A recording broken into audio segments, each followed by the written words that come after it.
se llama cono.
Jorge Sandoval, y estamos dando principio a nuestro programa Conociendo Nuestra Biblia.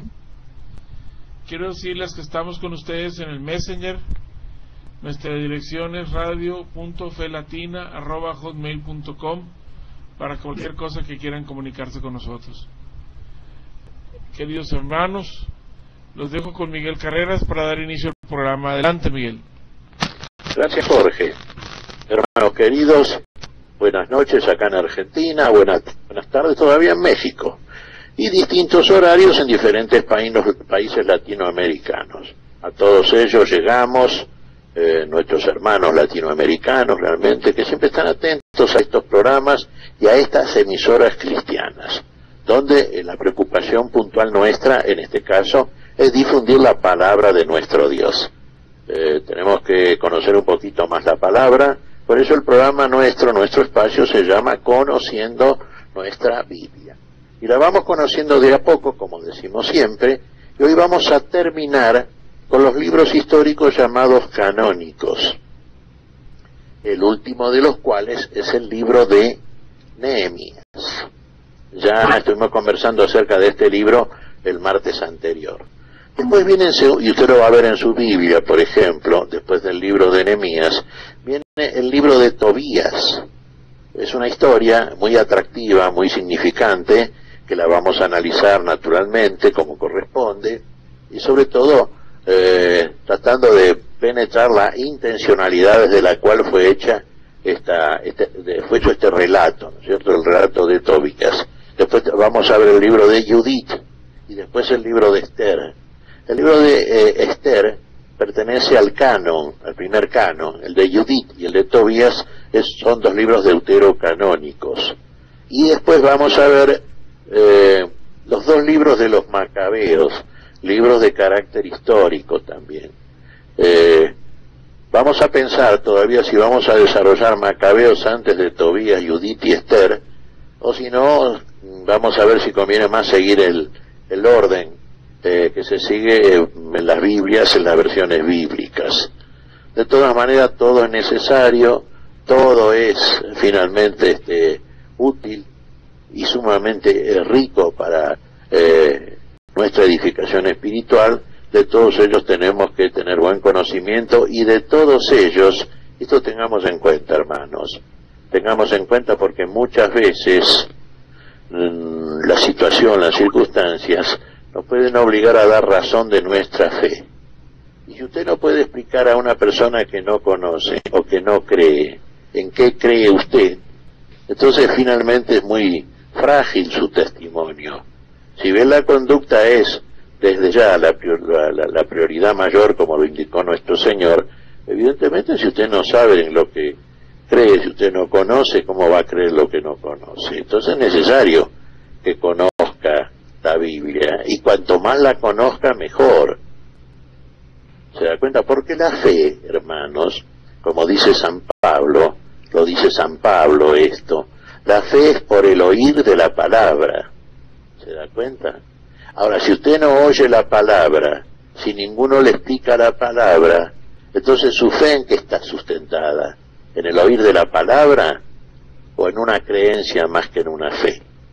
Lo nuestro no es una creencia, hermanos, Nosotros creemos por fe. Es un regalo de Dios, una donación de nuestro Dios. ¿Se da cuenta?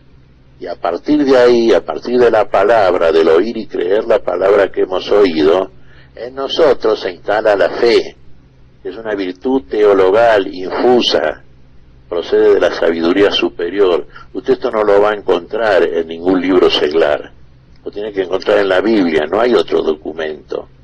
Entonces es necesario que usted conozca, crezca en el conocimiento, y cuando tiene la oportunidad de participar de estos cursos, de estas cosas, aprovéchela, no se distraiga en otros menesteres. ¿Se da cuenta? Esté atento a la palabra y consulte con su Biblia y lea su Biblia en su casa y medite bajo oración todas estas cosas. No se olvide de lo que dijo San Buenaventura, un sabio cristiano del medioevo. ¿Qué nos decía San Buenaventura, contemporáneo de Santo Tomás de Aquino? No se crea que basta la lectura sin la unción. Usted precisa la unción de Dios. Usted precisa el Espíritu Santo. Por eso cuando usted ora a su Dios, antes de comenzar la lectura de los libros sagrados, pida el Espíritu Santo, pida la unción, porque el Espíritu Santo en usted lo va a iluminar, le va a hacer profundizar y ver los planos más densos, más ocultos de la palabra de Dios, de esta sabiduría en misterio, misterio.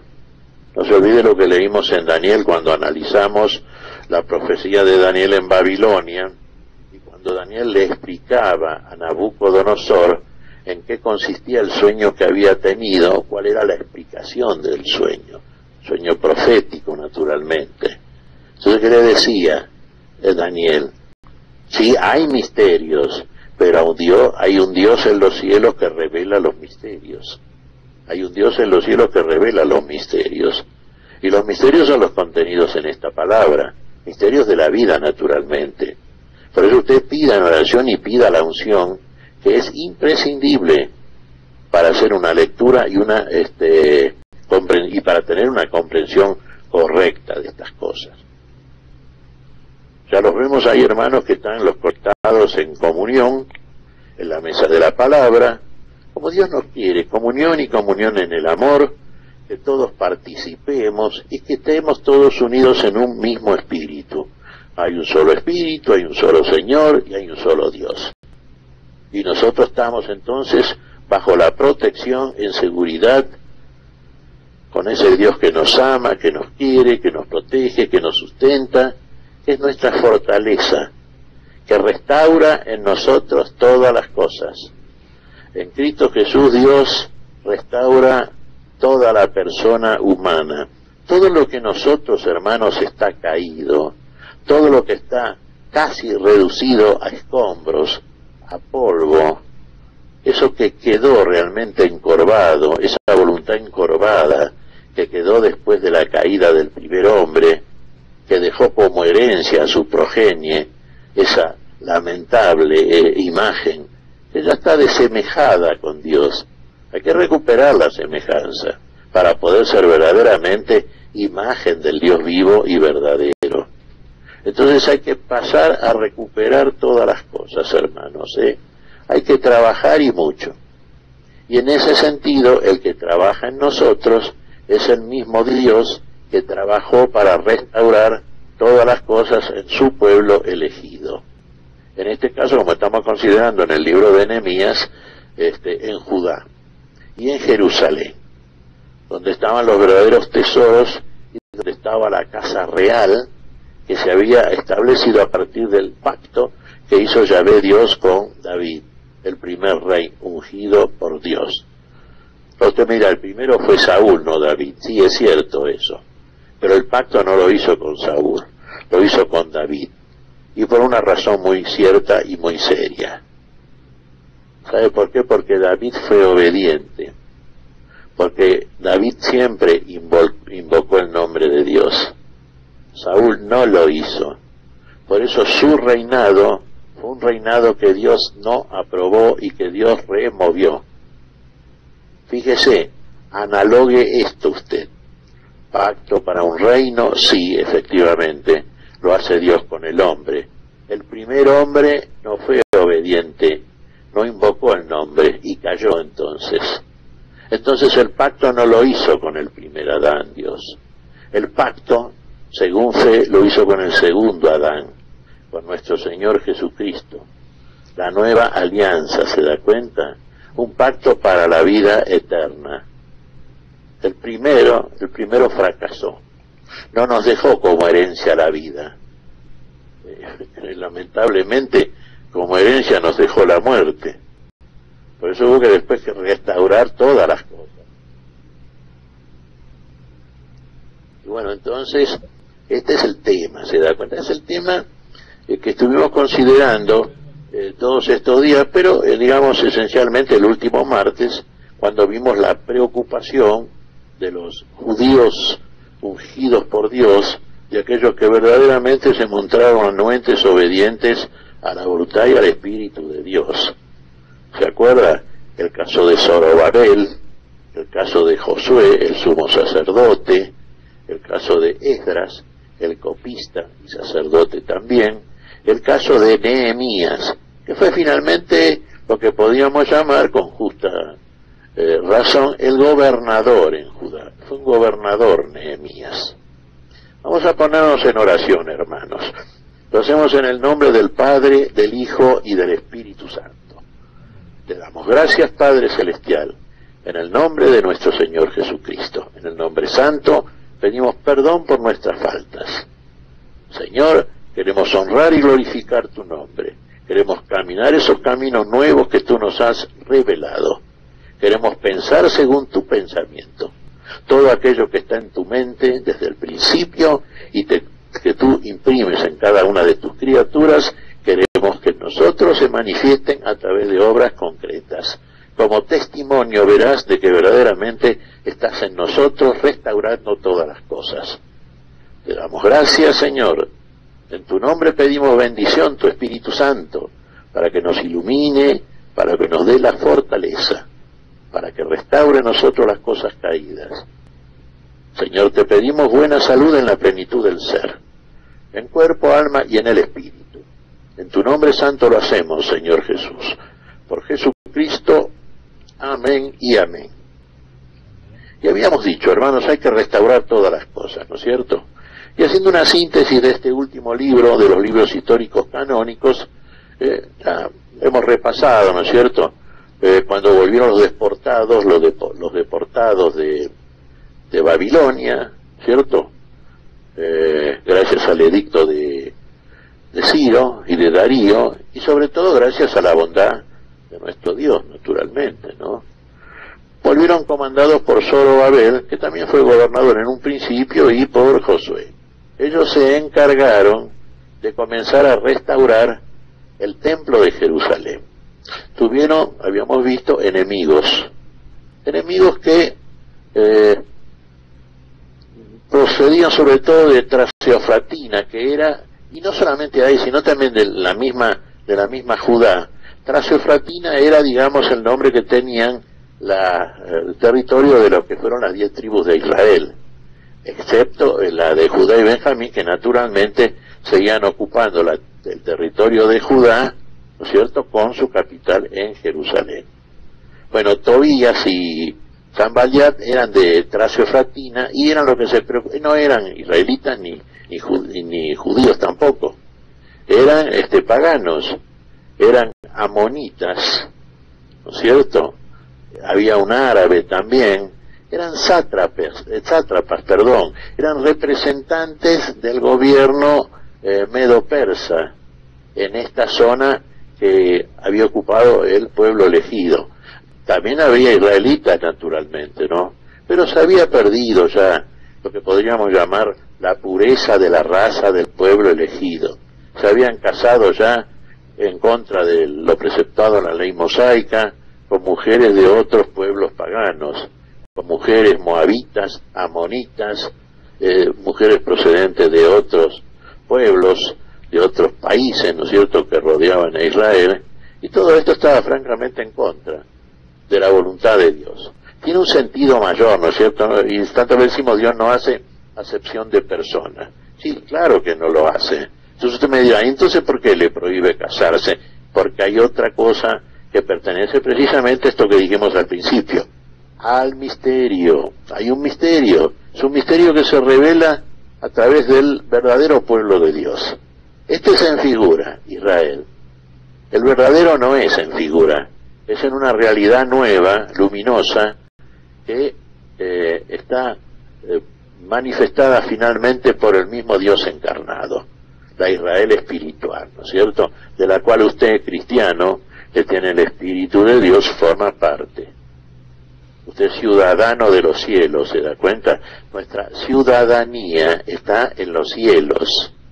Usted tiene un nuevo nombre, todo esto lo sabe porque es cristiano, tiene un nombre nuevo y forma parte de un pueblo nuevo, de un pueblo que ha sido extraído de todos los pueblos y las naciones de la tierra.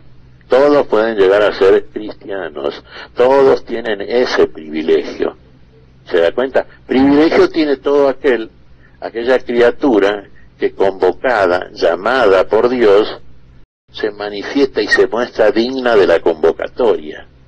Entonces pasa a ser lo que decimos en otros programas, un elegido.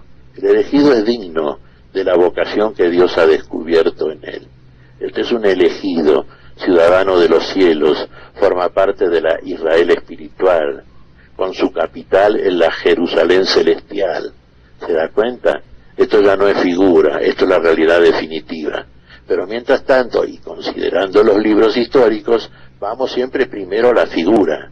Y aquí estamos enfrentados a una realidad que no nos gusta, porque fíjese que la conducta del pueblo de Dios no es precisamente algo que sirva como modelo, ni mucho menos, ¿no? Ni como ejemplo. Inclusive en Judá, que encuentra Zorobabel, y que encuentra el sumo sacerdote, y que encuentra los deportados que vuelven. Y encuentran el mismo desorden, la pobreza que había en los otros pueblos, la contaminación por la mezcla que se había establecido con los pueblos rodeantes, bueno, todo, y que por supuesto la ley de Moisés estaba totalmente olvidada. Era un pueblo más, era un pueblo que para nada se acordó de su Dios y estaba en una situación desastrada. A los que volvieron de Babilonia no estaban mucho mejor, claro, porque volvían de la confusión, habían sido sancionados, habían pagado los sábados que no habían destinado y dedicado a Yahvé Dios. 70 años habían estado. Entonces lo primero que hubo que hacer, ¿qué cosa? Y restaurar el culto, la devoción, la adoración al único Dios. Y eso costó mucho, lo vimos. Fíjese que Sanballat y Tobías, los representantes de Ciro, Darío y Artajerjes, de los reyes de Medo-Persia, amenazaron a los judíos. Entendieron que querían restaurar la ciudad, el templo, la muralla, etcétera. ¿Para qué? Para emprender siempre, como lo tomaban por un pueblo rebelde, al pueblo de Judá. Querían restaurar la muralla, ¿para qué? Y para emprender otra vez combate contra los pueblos vecinos. Dicho en un sentido más amplio, para rebelarse contra los reyes. Y los reyes acá eran nada más ni nada menos que Ciro y Darío. Entonces vimos la serie de calumnias que hicieron, vimos cómo finalmente se probó la verdad mediante la gestión de los buenos judíos, de los judíos creyentes, y sobre todo también que los reyes de Medo-Persia, tanto Ciro y particularmente Artajerjes, creyeron a la verdad de los que declararon la verdad. Y finalmente se permitió la restauración del santuario y finalmente del templo. Entonces se reanudaron los sacrificios. Otra vez los sacerdotes volvieron a hacer los sacrificios de expiación, de comunión, las ofrendas, los holocaustos, el holocausto permanente de los sábados y el holocausto de la mañana y de la tarde. Se había reestablecido el culto. Teníamos una vez más funcionando el pueblo de Dios como Dios quería. Eso por un lado, hermanos. Después vimos que en Babilonia también habían quedado algunos judíos, entre ellos algunos judíos que gozaban de privilegios porque se habían mostrado en presencia del rey como hombres valiosos. Por ejemplo, uno de ellos era muy estudioso de las escrituras, de la ley de Moisés, Esdras. Vimos la gestión de Esdras. Vimos cómo Esdras, anoticiado de lo que ocurría en Judá, pidió volver a Judá y a Jerusalén. Y vimos como el acento que puso Esdras, ¿cuál fue? Sobre todo, cada uno parece que ponía un acento no diferente, sí el faltante. Por ejemplo, en este caso, disolver los matrimonios espurios, las costumbres que no estaban de acuerdo con la ley de Moisés. Muy bien las conocía Esdras porque él era un escriba, un copista de la Biblia, un estudioso permanente. Sería como que Esdras conocía de memoria las Sagradas Escrituras. Entonces su preocupación estaba en volver otra vez, digamos, no a poner en presencia del pueblo, en oído del pueblo, la palabra de Dios, la ley de Dios. Él personalmente se ocupó de hacerlo. Ya sabe, también a través de los levitas se preocupó. Recuerde usted que los levitas eran de la tribu de Levita, esa tribu de Israel, también hombres que se dedicaban al estudio y a la ayuda a los sacerdotes. A través de los levitas, dijimos, Esdras también de comunicar el contenido de la ley de Moisés y de las escrituras al pueblo que la desconocía. Muy buena la gestión de Esdras, ¿no es cierto? Y se quedó después. Se quedó en Jerusalén Esdras. Fíjese, y un tercer personaje que lo vimos el martes anterior, que también estaba en Babilonia y que también tenía un lugar de privilegio en el palacio real. Era copero del rey, no poca cosa, Era el que servía el vino en la copa del rey. Este era un privilegio, ¿no es cierto? Y muy apreciado también por Artajerjes, que le permitió a Nehemías, cuando éste se enteró por la vuelta, porque muchos judíos iban y venían de Judá a Babilonia. Ahora, cuando venían a Babilonia, era un pueblo libre ya Judá, ¿no es cierto? Lo había decretado así Ciro. Cuando venían a Babilonia, los judíos que estaban en Babilonia, entre ellos Nehemías, le preguntaban, ¿y cómo está Judá? ¿Y qué anda pasando? Era una especie de correo, ¿no?, por parte de los judíos que iban y venían. Y ahí Nehemías se enteró, igual que anteriormente Esdras, se enteró del desorden que regía en Judá. Y entonces él también volvió a Judá, volvió a Jerusalén. Y en el caso de este Nehemías, ¿qué fue la preocupación central de él? Por un lado vio que el templo de Jerusalén ya estaba, si no totalmente, en buena parte restaurado, y que ya los sacerdotes hacían los sacrificios, que ya el pueblo se acercaba. Bueno, que esa parte que era muy importante para los judíos, ¿no es cierto?, estaba ya en condiciones. De alguna manera también el pueblo, mediante la gestión de Esdras, reunido en asamblea, había resuelto deshacer los matrimonios con las hijas y los hijos de los otros pueblos. Pero lo que observó Nehemías estaba absolutamente reducido a escombros, era la muralla de Jerusalén. La muralla es muy importante, naturalmente. Era la defensa de la ciudad contra el ataque de enemigos. Entonces toda su energía, todo su esfuerzo estuvo destinado a reparar la muralla. Y fue un esfuerzo hecho por todos los judíos, fíjense, con una cooperación absolutamente solidaria, y también en medio de ataques de enemigos. Sanballat, Tobías, todos ellos amenazaron a los judíos, inclusive trataron de agredirlos militarmente, razón por la cual los judíos que estaban restableciendo la muralla trabajaban en esta tarea y también estaban armados por si algún ataque pergeniado contra lo que se estaba reparando de la muralla fuera hecho, entonces ellos ya resueltos a repelerlo. Tardaron, dijimos, 52 días en reparar esta muralla. Finalmente lo hicieron. Finalmente ya estaba en condiciones, podemos decir, Judá, la ciudad de Judá, la tribu de la tierra de Judá, la ciudad de Jerusalén, ya estaban en condiciones, ¿se da cuenta? No ideales, claro está, pero otra vez ya el pueblo estaba en condiciones de vivir en conformidad con lo establecido a través de la ley que Dios le había dado a su pueblo.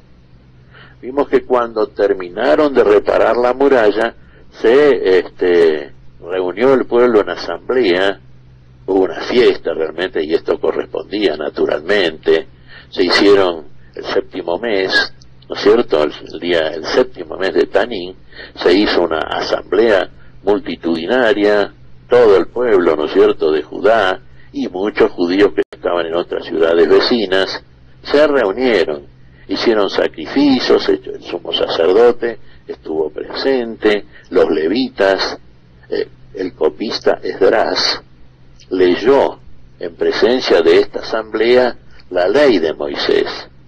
Esta ley estaba tan olvidada, fíjese, tan olvidada que ahí se dice en el relato que lloró el pueblo de Israel, el pueblo de Judá, porque claro, de pronto tomaron conciencia a través de esta lectura de la ley por parte de Esdras y después por parte de los levitas, que se dedicaron también a explicarle al pueblo el sentido de las palabras de Dios,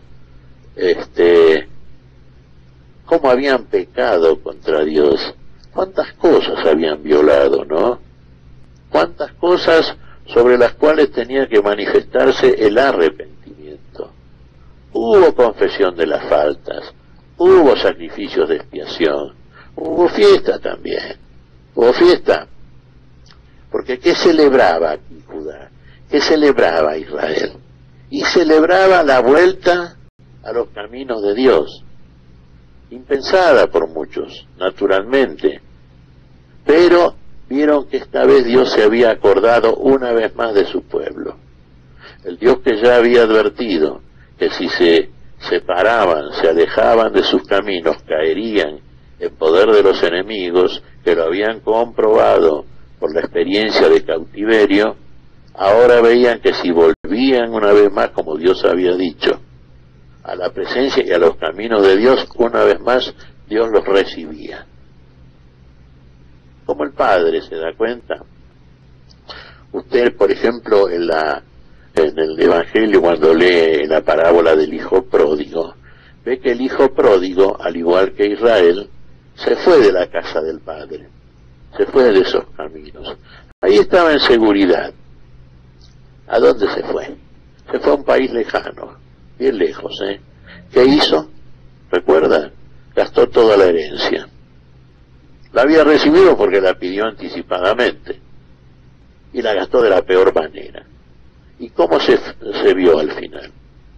Se vio pobre, se vio que no tenía dinero, que no tenía para comprar comida, se conformaba con comer el alimento de los cerdos.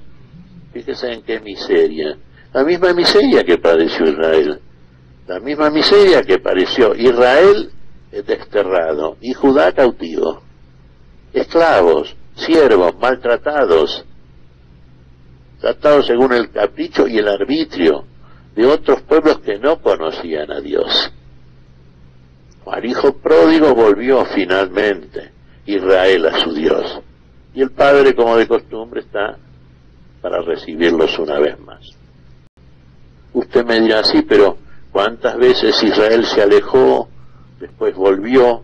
Claro, lo hemos contemplado y lo hemos leído a través de la historia que hemos visto de este pueblo de Israel. Se iban, volvían, Dios los recibía, Dios los perdonaba, claro, Dios siempre perdona, volvían a caer, volvían a pecar. Esa era la constante de un pueblo desobediente, de un pueblo rebelde realmente.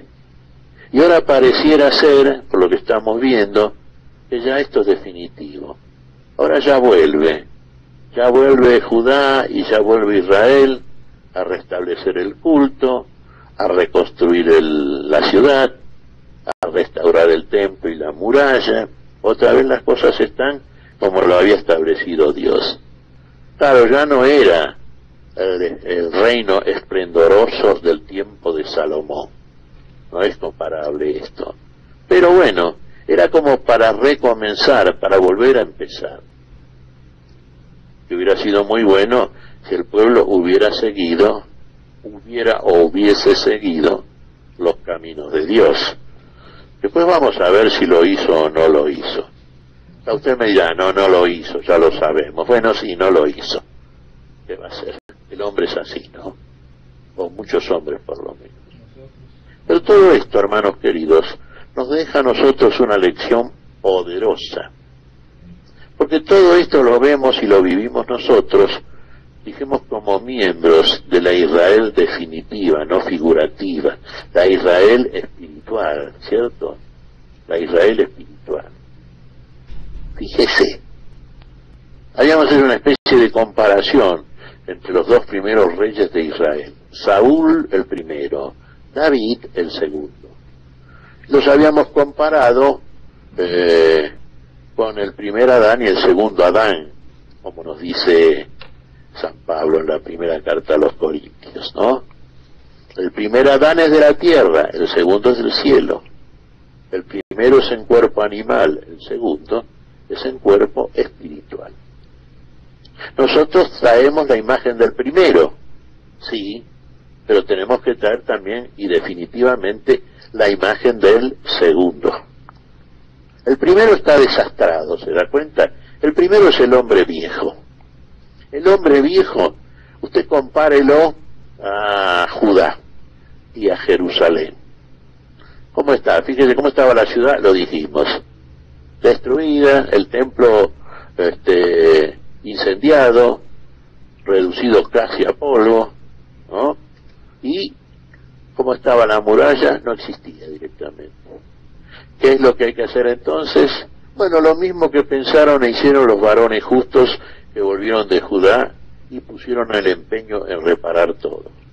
Zorobabel, Josué, Esdras, Nehemías, ¿cierto? A pesar de la intervención de los enemigos que conspiraban para que no pudiesen llevar a cabo esta tarea. El pueblo de Israel, particularmente en Judá, tiene, y dijimos que ahí nace el judaísmo, el concepto de judaísmo, ¿no? El judaísmo es como una mesa que tiene tres patas, dijimos. Se sustenta sobre tres pilares fundamentales. Uno, el orgullo como pueblo, como raza, como nación, el orgullo nacional. Uno. Dos, el templo, ¿cierto? Donde hacían el culto al único Dios, el Dios que los había elegido. Tercer pilar, tercera pata de esta mesa espiritual, de esta mesa ungida, ¿cuál sería? Y el cumplimiento de la voluntad de Dios. Cumplimiento de la voluntad de Dios a través del conocimiento de esa voluntad. Estaba escrito en la ley de Moisés, precisamente, la ley de Dios en realidad, ¿no es cierto?, dada a Moisés y al pueblo. Bueno, todo esto es judaísmo, pero es judaísmo literal, es judaísmo terrenal, es judaísmo animal todavía. El primer Adán es de la tierra, el primer Adán se comporta como se comportó Israel, rebelde, desobediente, no invoca a su Dios, no hace la voluntad de Dios, ni se preocupa por esto, hace su propia voluntad, tiene relación con el mundo y se interesa por las cosas del mundo. Fíjense, se casaban, ¿no es cierto?, los judíos con las mujeres de los otros pueblos, las mujeres y los varones, tomaban costumbre, como ya lo hemos visto, con los hábitos paganos, con algo que desagradaba a Dios. Se comportaban y conducían tal cual lo hacían los pueblos que no conocían a Dios, que no tenían el templo, que no disponían de la ley, y que no podían estar orgullosos de tales cosas, como nación por lo menos. Ahora fíjese en esto, usted como pueblo de Dios, usted que es miembro de la Israel espiritual, usted que tiene ciudadanía en los cielos, ¿usted está orgulloso de eso? tiene derecho a estar orgulloso. Yo diría que tiene todo el derecho a estar orgulloso, porque usted estará orgulloso de un privilegio que le ha dado su Dios, justamente. Usted es ciudadano de los cielos. Usted forma parte del pueblo de Dios, verdadero pueblo, del Israel espiritual. Ese tiene que ser el pilar primero en el cual se sustenta precisamente su condición de verdadero pueblo elegido, de verdadero miembro del pueblo elegido. En Cristo Jesús usted es un elegido. ¿Se acuerdan? Usted fue convocado, usted oyó la palabra de Dios, la creyó, mostró fe con el oír y mezcló fe con el oír de la palabra, entonces usted recibió todo aquello que Dios le regala. Qué privilegio, ¿no? Qué motivo suficiente para sentirse orgulloso. Usted entonces es miembro elegido del pueblo de Dios. Usted es el Adán espiritual ahora. ¿Se da cuenta? Pero para llegar a ser consumadamente esta figura, en usted hay que hacer un trabajo, porque hay mucho que trabajar acá, hermano, hermana, ¿eh? Hay mucho que reparar. No se cree que usted de un día para el otro es consumadamente un varón perfecto, que usted recupera la imagen y semejanza en 10 minutos. A lo mejor sí, no sé, cada uno sabrá, ¿no es cierto? Y Dios sabe todas las cosas. Pero hay que hacer un trabajo.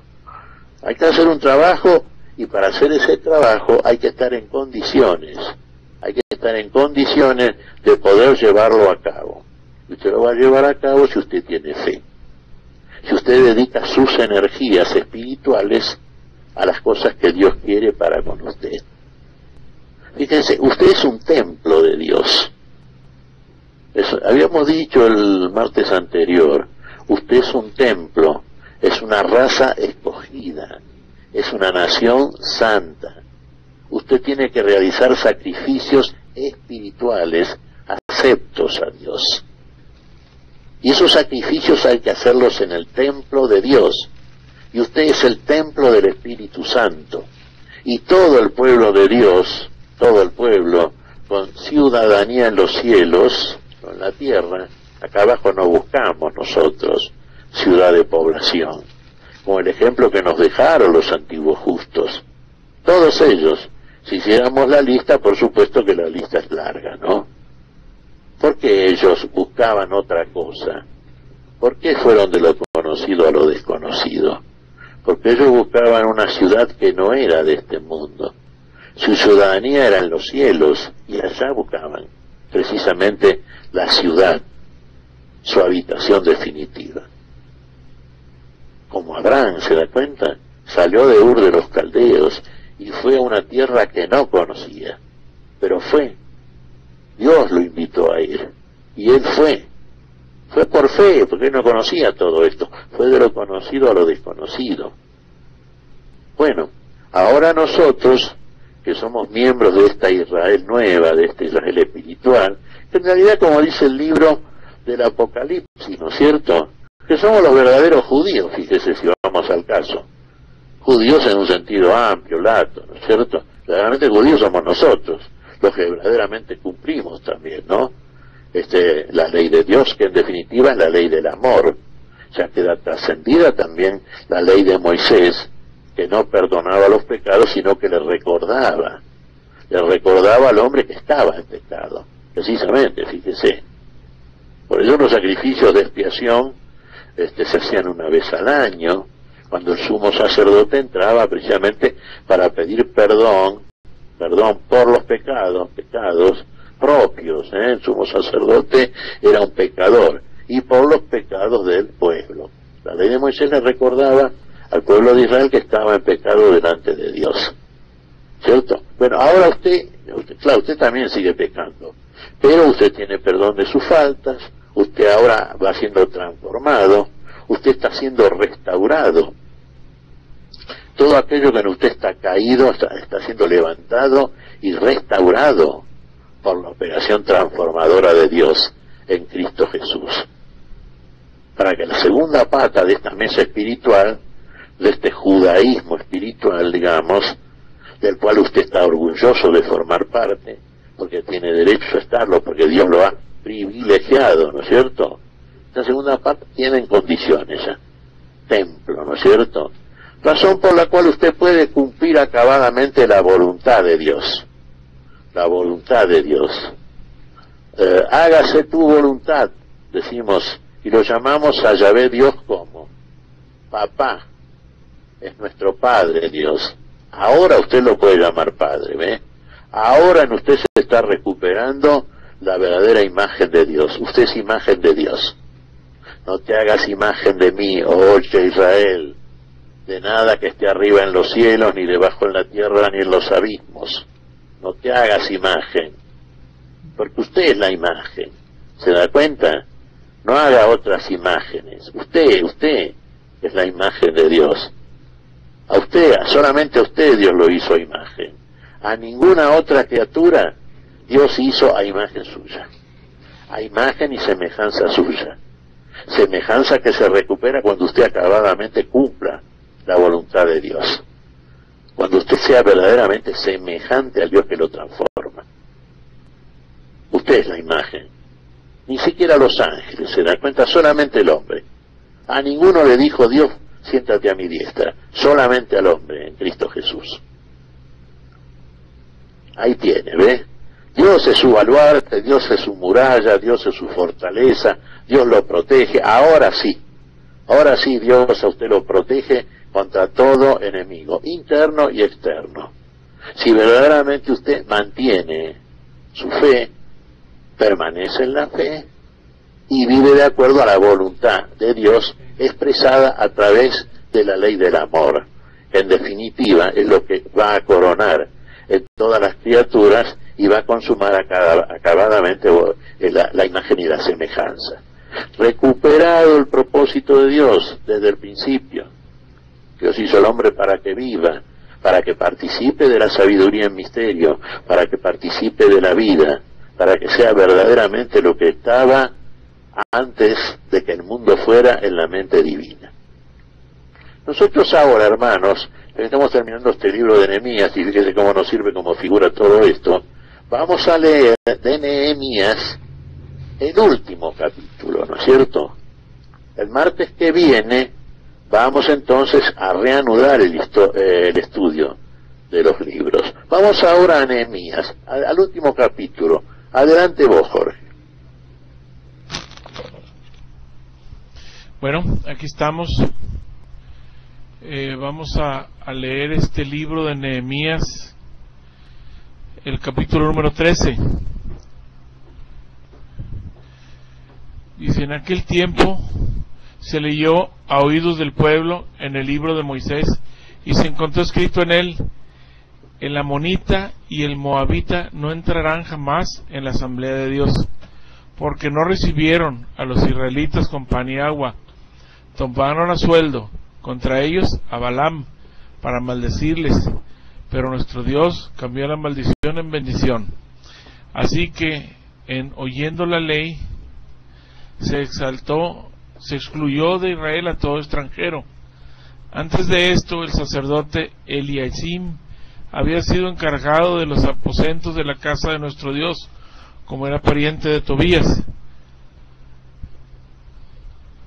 Le había proporcionado un aposento espacioso donde anteriormente se depositaban las oblaciones, el incienso, los utensilios, el diezmo del trigo, del vino y del aceite, es decir, las porciones de los levitas y los cantores y los porteros, y lo reservado a los sacerdotes.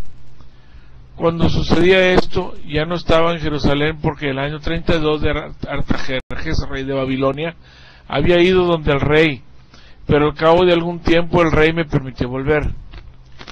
Volví a Jerusalén y me enteré de la mala acción que había hecho Eliasim en favor de Tobías, preparando un aposento en el atrio de la casa de Dios. Esto me desagradó mucho. Eché fuera del aposento a todos los muebles de la casa de Tobías, y mandé purificar los aposentos y volver a poner en ellos los utensilios de la casa de Dios, las oblaciones y el incienso. Me enteré también de que ya no se entregaban las raciones de los levitas, por lo que ellos se habían marchado cada uno a su campo, los levitas y los cantores encargados del servicio. Respondí por ellos a los consejeros, diciéndoles: ¿por qué ha sido abandonada la casa de Dios? Luego los reuní de nuevo y los restablecí en sus puestos. Y toda Judá trajo a los almacenes el diezmo del trigo, del vino y del aceite. Puse al frente de los almacenes al sacerdote Selemías, al escriba Sadoc y Pedaías, uno de los levitas, y como ayudante a Hanán, hijo de Zacur, hijo de Matanías, porque era considerado como personas fieles. Les incumbía distribuir las porciones a sus hermanos. Acuérdate de mí por eso, Dios mío, no borres las obras de piedad que yo hice por la casa de mi Dios y por sus servicios. Por aquellos días vi que había en Judá quienes pisaban los lagares en día de sábado.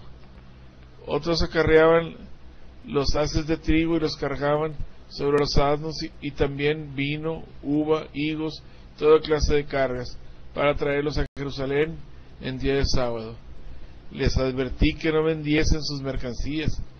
En Jerusalén algunos tiros que habitaban en ella traían pescado y toda clase de mercancías para venderlas a los judíos en día de sábado. Respondí a los notables de Judá diciendo: ¿qué mala acción cometéis profanando el día del sábado? ¿No fue así como obraron vuestros padres, y por lo que nuestro Dios hizo caer toda esta desgracia sobre nosotros y sobre esta ciudad? ¿Y vosotros aumentáis así la cólera contra Israel, profanando el sábado? Así que ordené que cuando la sombra cubriese las puertas de Jerusalén, la víspera del sábado, se cerrasen las puertas y que no se abriesen hasta después del sábado. Y puse junto a las puertas algunos de mis hombres para que no entrasen carga alguna el día de sábado. Una o dos veces algunos mercaderes que vendían toda clase de mercancías pasaban la noche fuera de Jerusalén, y yo les avisé diciéndoles: ¿por qué pasáis la noche junto a la muralla? Si volvéis a hacerlo, os meteré mano. Desde entonces no volvían más en sábado. Ordené también a los levitas purificarse y venir a guardar las puertas para santificar el sábado. También por eso acuérdate de mí, Dios mío, ten piedad de mí según tu gran misericordia. Vi también en aquellos días algunos judíos que habían casado con mujeres asoditas, amonitas y moabitas. De sus hijos la mitad hablaban asodeo, o la lengua de uno o de otro pueblo, pero no sabían ya hablar judío. Yo les respondí y les maldije, hice azotar a algunos de ellos y arrancarles los cabellos, y los conjuré en nombre de Dios: no debéis dar vuestras hijas a sus hijos, ni tomar ninguna de sus hijas por mujeres, ni por vuestros hijos, ni para vosotros mismos. ¿No pecó en eso Salomón, rey de Israel? Entre tantas naciones no había un rey semejante a él. Era amado de su Dios. Dios le había hecho rey de todo Israel. Y también a él lo hicieron pecar las mujeres extranjeras. Se tendrá que oír de vosotros que cometéis el mismo gran crimen de rebelaros contra nuestro Dios, casándoos con mujeres extranjeras. Uno de los hijos de Yoyadá, hijo del sumo sacerdote Eliasim, era yerno de Zambalalt de Joronita, y yo lo eché de mi lado. Acuérdate de estas gentes, Dios mío, por haber mancillado el sacerdocio y la alianza de los sacerdotes y levitas. Los purifiqué pues de todo lo extranjero, y establecí para los sacerdotes y levitas reglamentos que determinan la tarea de cada uno, y lo mismo para las ofrendas de leña a plazos fijos, para las primicias. Acuérdate de mí, Dios mío, para mi bien. Esta es palabra del Señor. Te alabamos, Señor. Se da cuenta otra vez. El pueblo vuelve a Judá. Otra vez el templo, la muralla, las costumbres, la ley de Moisés. Ahora Nehemías va a Babilonia, porque en realidad Nehemías había venido de Babilonia con permiso de Artajerjes para cumplir una misión que Dios le había inspirado, bueno, había venido. Hecho esto y dejadas las cosas en condiciones, vuelve a Babilonia. Al cabo de unos años retorna a Judá. ¿Y qué hizo el pueblo mientras no estuvo Nehemías? Otra vez volvieron a hacer la de ellos, ¿se da cuenta? Otra vez a violar la ley. Ve que no hay caso. Que el hombre es rebelde, hermanos. El hombre quiere siempre hacer sus caminos, seguir sus criterios, obrar su propia voluntad. Se vuelve a caer. Es como si usted dijera, fíjese, acá tiene una conducta que es común a todos los hombres. No vamos a echarle toda la culpa al pueblo de Israel. Israel está mostrando, en esta historia, está mostrando cómo es el hombre cuando se separa, se aleja de Dios. Es lo que dejó como consecuencia la rebeldía de Adán. Se apartó de Dios, de la voluntad de Dios. Bueno, mira dónde cayó. Si usted analiza estas conductas, se va a dar cuenta la consecuencia que tuvo la caída de la gracia por parte del primer hombre. ¿Se da cuenta? No es una fabulita eso de Adán, ¿eh? Sí, es un mito, sí, pero es un cuento muy intencionado por el Espíritu Santo. Y fíjese como en Adán todos mueren. En Adán todos mueren. En Cristo todos son resucitados. Claro, en Cristo. Si está en Cristo. Fíjese, si Cristo se va de usted, usted seguramente vuelve a caer a la situación en que estaba antes. En cuanto se fue Nehemías, el varón de Dios, a cumplir alguna tarea en otro lugar, y dejó al pueblo librado a propios criterios, a hacer su voluntad, bueno, cuando retorna a hacer una especie de inspección, se encuentra que el pueblo otra vez haciendo lo que desagrada a Dios, otra vez separándose de Dios, otra vez comprando y vendiendo el sábado, otra vez trabajando el día del reposo, el día sábado, pisando su lagar, otra vez cosechando su trigo, otra vez comprando, otra vez vendiendo, otra vez se casan con aquellos hijos de otros pueblos, hijas de otros pueblos, estaba prohibido por la ley de Dios, otra vez violando sistemáticamente todo mandato, desde el mayor hasta el menor.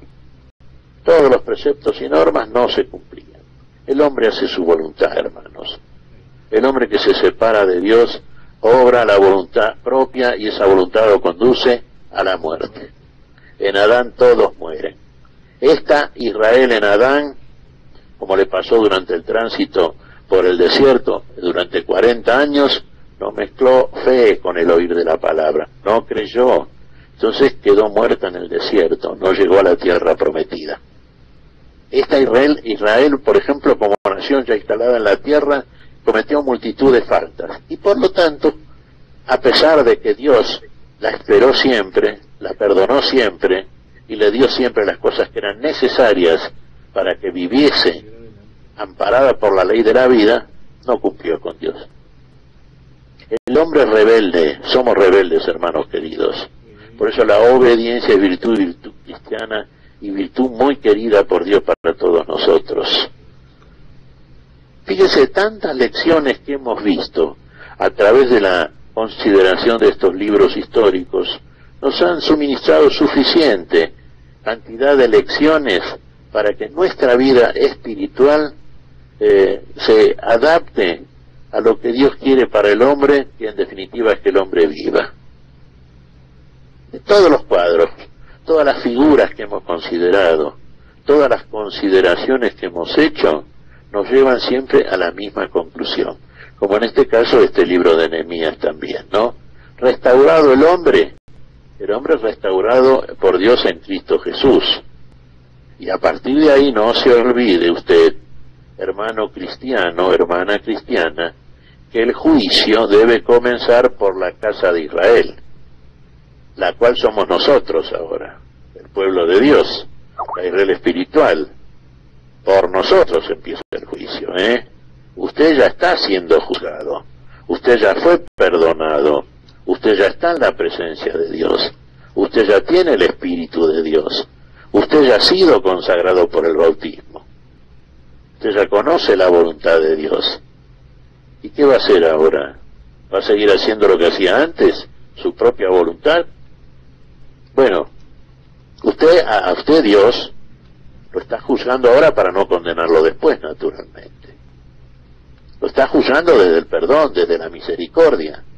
Si fuera conforme a justicia, según de modo figurativo está en el pueblo de Israel, bueno, usted ya sería condenado directamente, Dios ni siquiera lo hubiera perdonado. Lo que pasa es que Dios precedió a la justicia con su misericordia para que usted, bueno, finalmente participe de algo que Dios quiere por el amor que le tiene, simplemente. Así que entonces, hermanos queridos, vamos a dejar este libro de Nehemías, al cual aconsejamos, como todos los libros que hemos visto, que usted siga leyendo siempre. Fíjese, el día martes decíamos, no cierre la Biblia, entonces vaya a la biblioteca y lo guarde. O si tiene por ahí una versión cara de alto valor editorial, no la ponga en un estantecito con un cristal delante y muestre a las personas que lo visiten, mira la Biblia que tengo. No, léala. Cuanto menos cuidada esté, se da cuenta, cuanto más subrayada, usada, cuanto más manoseada esté su Biblia, mejor todavía. Sabe que usted la lee, va todos los días a leerla. Ahora, por ejemplo, lo que puede hacer en el día de hoy es acudir a su habitación en el momento en que usted separa un espacio para su oración y meditación. Lea siempre una porción, no la olvide. Creo que es un consejo sano procedente de Dios. Jorge, vamos al cierre. Vos tenés una lista ahí de hermanos que han peticionado por oración, por falta de trabajo, por enfermedades, para agradecer a Dios. Adelante vos. Aquí estoy, Miguel. Mira, quiero pedir por Adela Rita, mi amiga que está ahí, está con nosotros, nos está escuchando. Quiero pedir también por Andrea y por Claudia, por Baltasar Juárez. Hay una niña que se llama Natalia, por Roque y por Silvia, mi amiga, que no me ha pasado peticiones hoy. Ah, no, sí, aquí están. Por Jean Bernard, a ver, por María Angélica, no, espérame, acá está. Jean Bernard, cáncer, que tiene cáncer terminal. El sacerdote Andrés Estrada, Julio Olivo, Teresa Jiménez, Cristina y Ángel Moyano, Esperanza, por Roque Javier, Roque Pérez, Nelly de Colombia, Elizabeth, Liliana Martínez, la abuelita de Joel, y en acción de gracias por Eduardo, por Blanca Eulalio, por Lupita Yedwin, por Andrea, Mari, por Irma, que está enferma, por María Angélica, por Julio Oliva, por Víctor Díaz, por Hugo, por Cristina Rodríguez, por María Mercedes, por María Teresa, por Teresa Jiménez, Jimena Caserto, Matilde Chantí, Federico Pasos, por el padre Juan Elías, por el padre Matías, por el seminarista Luis Fernando, por Marta Mora, por Miriam, por Pati Obispo, por Gladys, por Silvia y su esposo de Chile, la señora Luz Scott y su esposo, por Génesis, por Irma Cardona, Gladys, Yareli, por Arturo Mora, mi compadrito del alma, por Sori y por Ana, por Celina, y por las personas que tengo aquí por Marcelito, que está ahí escuchándonos, por Sputnik, por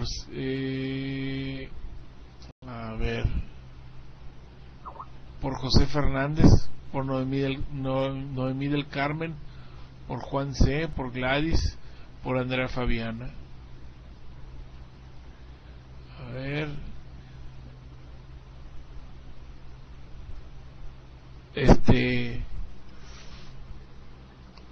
y yo creo que esos son todos, Miguel. Te lo pedimos, Señor. Te lo pedimos, Señor.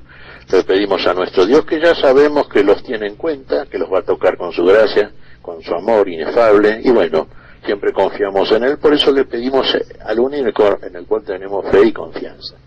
Vamos a cerrar agradeciendo a nuestro Dios entonces, hermanos. Te damos gracias, Padre Celestial, en el nombre santo de nuestro Señor Jesucristo. Te damos gracias, Señor, por este bendito espacio que has separado para que tus hijos sigan preparándose y creciendo en la consideración de tu palabra. A través de esta emisora, verdadera bendición de Dios, salen al aire estos hermanos, dando a conocer y a publicidad esta palabra que es vida para todos aquellos que la reciben. Damos testimonio de esto.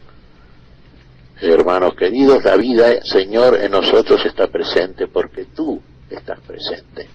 Tú no nos dejas, nos proteges, sos el verdadero baluarte, la verdadera muralla de este templo tuyo que somos nosotros, donde tratamos de honrar y glorificarte, Señor, llevando a cabo estos sacrificios espirituales aceptos a tu voluntad.